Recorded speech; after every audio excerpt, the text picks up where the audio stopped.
Celebrating women who tell our stories is the national theme for 2023 Women's History Month, as it recognizes women in all forms of media and storytelling, to include TV, print, radio, art, stage, screen, blogs, playwrights, authors, and more. WJAB-TV wants to celebrate our own as we celebrate women who tell our stories, the Alabama A&M University edition. Here is Tamika Williams with her story. Hello, my name is Tamika D. Williams. I am the graphic design / photography professor in the Department of Visual Performing Arts here at Alabama A&M University.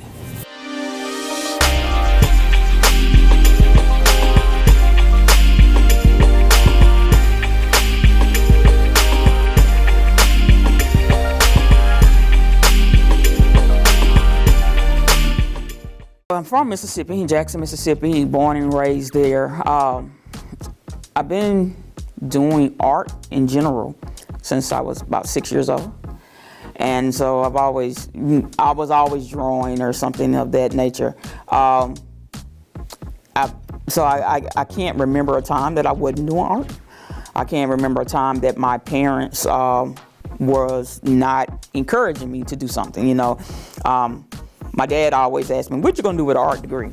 And I never answered that question in general, but they always supported that, whether it be supplies, it'd be, wood burning things, whatever it was, they always supported those things.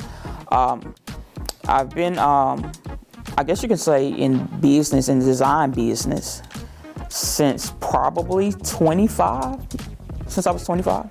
So been teaching design for 23 years, and of course being a practicing designer as well. I've been doing that for that same amount of time. I don't believe in not being able to do something, so if somebody said you can't fly, I would actually have to see that process of me not flying to know that I couldn't. So I was always doing something, So I always tried, nothing fails but a try, is what like they say. So I always was trying something new, doing something new. Let me see what this do. Let me see what that do. There's a little cartoon, I think Dexter's Laboratory. The little sister is always pushing, what does this button do? That's me. I'm always trying to see what does that do. So I'm always doing something like that. So I think that determination to see what's going to happen is how I've gotten to where I am. I have often found that in situations, leaders are the ones that don't really say much, they listen. And they're listening to what's going on. And so when I'm in a meeting, I'll listen to what's happening. And then when I say something, everybody stops. What is it?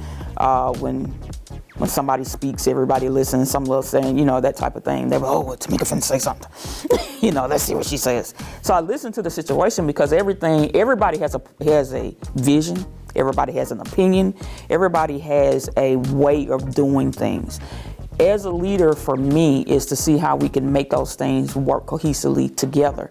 So I'm looking at the entire picture and trying to make it work together. I want to say that for me, that determination, trying to make sure if I fail, then I need to start over again. I don't really necessarily believe in failure. I believe that I just didn't make it. I just didn't get it. So if we all running a race, we're all at the starting line, everybody starts. The goal is to finish the race, at the end. Now, of course, everybody wants to win. But you gotta finish. You can't even possibly think about winning until you finish. So if I finish third or I finish fourth, then the next time I just gotta run just a little bit harder so I can finish second. Then I run harder and I finish first. So I'm looking at it like that. I'm still trying. So whatever I did before, I do it the same way, but do it better the next time.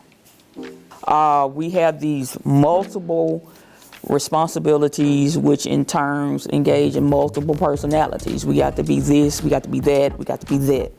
We have to be our own person first, then we're mothers and we're wives, and then we have to work really hard on a job. We have to be teachers, we have to be mentors, advisors, and counselors and things.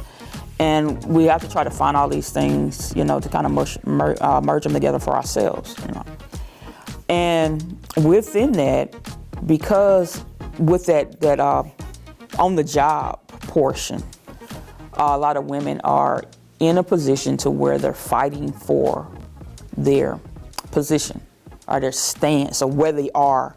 We're all in this together, per se, and we have to find that common ground. Don't consider me as a threat. I think we need to kind of get on the common ground to stop being worried about the other person and see how can we help. It is a village, and we have to figure out how we can do that together. And I think it starts with us coming together. It starts with us not being intimidated and, saying no to something else so we can make time to help, someone else.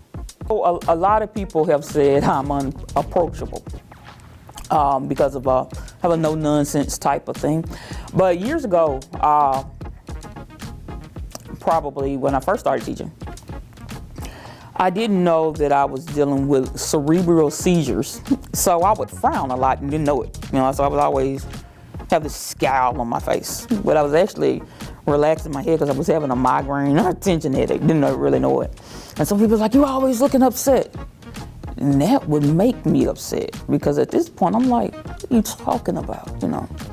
So I started kind of, just now, kind of just letting people come in and talk to me, kind of, of course I've since gotten the things taken care of with my headaches and stuff, so I don't have that issue anymore. But I do have that no nonsense, approachable, situation because, did you read what I put on a piece of paper? That's number one, and did you do this, before all of these things happen? What I normally do is if I see something where I made a mistake on, first I apologize for it. You know what? That's not you guys' fault. That's my fault. Let me go back and look at this, reevaluate the situation, and go back and fix it. And I think that's something that teachers, designers, just people in general are afraid to admit when they're wrong or when they made a mistake. I'm not afraid to do that. I'll tell you when I'm wrong. I will tell you, "Oh, my bad," in a minute. If I did something, and I will correct it and move on. If we sit here dwelling on it, from 16 weeks ago, wasting time. How many things happen in 16 weeks? So I don't go back. I do apologize for the mistake, correct the mistake, and move on. But now, if a person wants to stay there, they can stay there. I will leave them there. And I'm on to the next thing. So it's really hard, for young artists to see past that 3x4 window they're in with their phones. And so a lot of the times they don't go any further than that.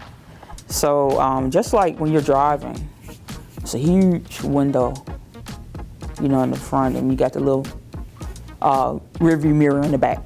Right, because that's where you've been. It's really small. You've been there. You don't need to go back there. You got this huge window in front of you, and I don't think they're seeing the entire picture. A lot of times when they have large sketchbooks and things like that, they become overwhelmed because it's so much white space that they have to fill up, and so they're used to looking at something so small. So I would first suggest to them, get a small sketchbook. And I always keep drawing. Write your ideas down. Always write your ideas down. Take notes, and just keep drawing. Even if the drawing don't look good to you, just keep drawing, keep doing it. Repetition makes, progress. You get better. People like to say, "It's in the bag." I got it. It's in the bag. You need to check and make sure that bag don't have a hole in it. If you're always thinking that it's there and it's sewed up and stuff like that, and then the next thing you know, it's not there anymore. So you need to check that bag first, make sure it's a whole bag, and then then it's in the bag. So I tell them that a lot.